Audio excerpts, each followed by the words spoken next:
The Lord be with you. Good day, everyone. Today is Monday in the 7th week of Easter. The Gospel from St. John chapter 16 verses 29 to 23. He said, "Have courage, I have conquered the world." This was Jesus' challenge to his disciples when he was saying his goodbye. He was asking them to continue what he started. However, the disciples were a little bit afraid. Will they be able to continue what Jesus started? Will they suffer the same persecution? Will they be listened to? Will they be able to perform the expectations from them?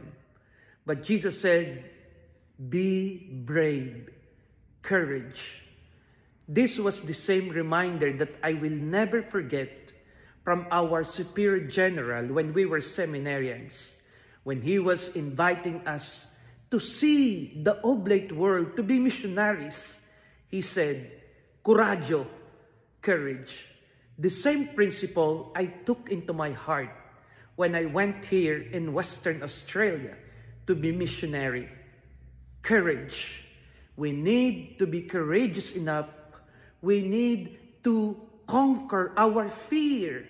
Fear will always paralyze us. Fear will always hinder us to reach our goals in life.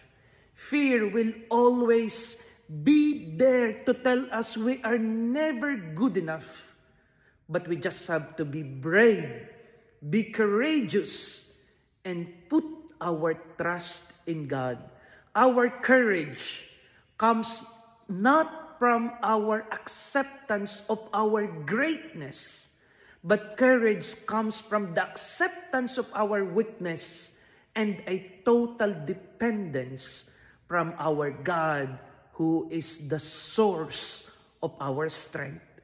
Whenever you feel weak, whenever you feel discouraged, in whatever endeavor you are doing in your life, and whatever happens, know that the strength comes from Jesus.